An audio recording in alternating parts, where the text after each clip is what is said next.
The Knicks are expected to be without OG Anunoby for the next 2 games. He definitely isn't playing tonight. He's been ruled out, but in terms of game 4, he's not expected to play. So the Knicks are going to have to dig deep into their bench. And this was a comment that I got on my last video from a Knicks fan that is a good point, is that the Knicks essentially already have done that. Josh Hart was a bench player to start the season. So was Dante.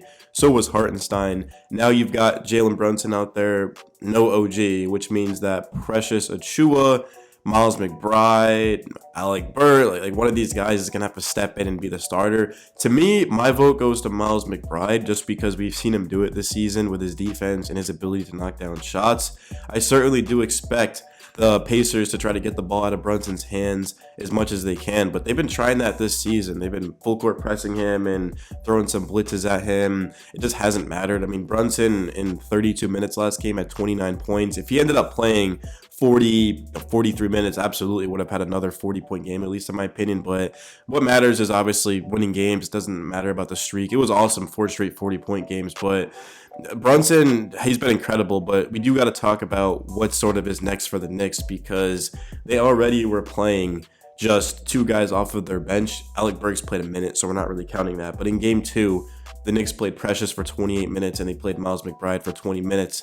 Now you have to replace OG's minutes. I mean, he did play in just 28 minutes, but OG's been playing about 40 minutes a game for us in the playoffs, of course. I mean, so Jericho Sims, we mentioned him in the last video. He's a guy who I think could step in and just sort of take off a lot of pressure of other players because of his athleticism. He has a 40+ inch vertical. He gets boards. He can block shots, alley-oops, putbacks. Sims would give us a lot of energy, especially because at times the Knicks, I'm not going to say they look fatigued, but in the stretch of games in the fourth quarter, the Knicks look incredible because it seems like they just kind of save the energy for the finish. But I feel like Jericho Sims giving us 15 minutes, even 10, 15 minutes a night would be beneficial to everyone, because now you've got to replace a guy who has been the best defender in the playoffs, a guy who has shown shot creation ability. But the biggest thing is just going to be the energy, the defense from OG. He's been knocking down some big time shots. I hope that the Knicks can get one of these next 2 games. I mean, I don't really care if we sweep the Pacers. Obviously, it would be for the best.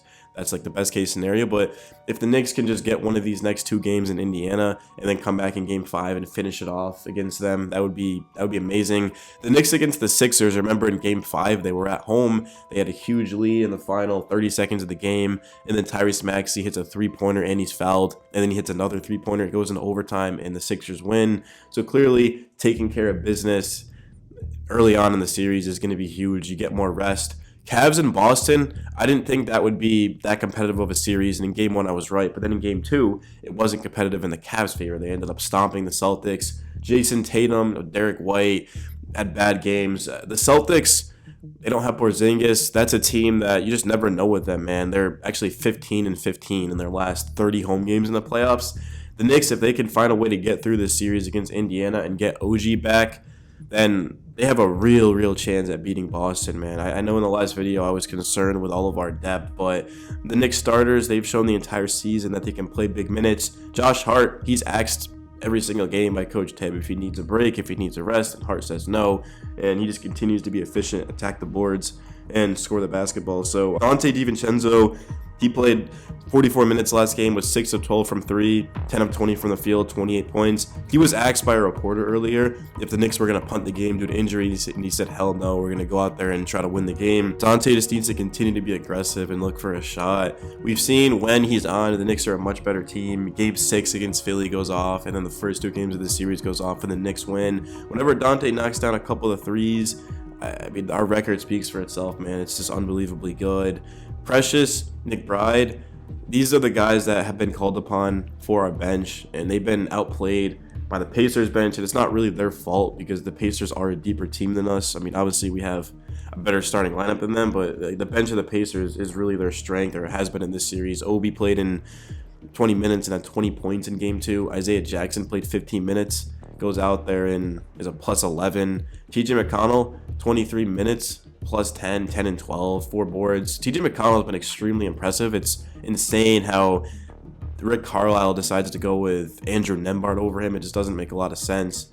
Ben Shepherd, 20 minutes, 3 of 4 from 3. They run a floppy action for him. They actually have a couple of times in this series a rookie. It's insane to have plays drawn up for a rookie. The Pacers are just trying to do anything they can to give them an advantage against the Knicks, and obviously in both of these games so far, we've been down. There's been a couple of points in both these games where it looked like the Pacers were going to win this game, but the Knicks just were able to find a way to get it done. And you look at Indiana, 52% from the field in game 2, 44 from 3. In terms of the boards, they had 34 of them, and we had 44. So we do continue to win the boards, which is going to be huge. But overall, the defense for the Knicks hasn't been the greatest. I mean, the Pacers were second in the regular season in offense, so it makes sense. But the defense has been absolutely horrendous, in my opinion, so far in this series. And I'm hoping that it's better tonight in Game 3. I'm recording this at actually 12:50 p.m., so the game's in, like 6 hours from now. So there's not going to be a lot of time for this video to get out there. But the reason why I wanted to make this video was to just give you guys my thoughts on the Knicks being without OG. I guess I haven't really dived into it too much. OG, we said that his defense has been the best in the playoffs, and that's not from the eye test. That's statistically speaking, OG has been the most impactful, valuable defender.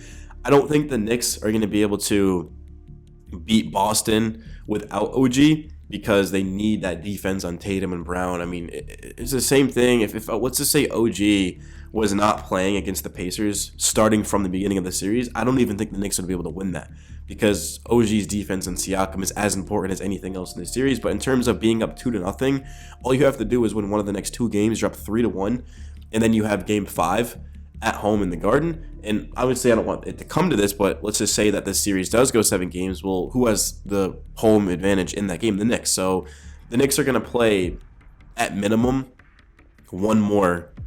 Actually, technically that's not true, because if the Knicks win the next 2 games, they win. But if the Knicks do split the series, then they're going to have at least one more game at home. And to that point, I think OG will play in Game 5. I don't expect him to play tonight because he's not. He's ruled out.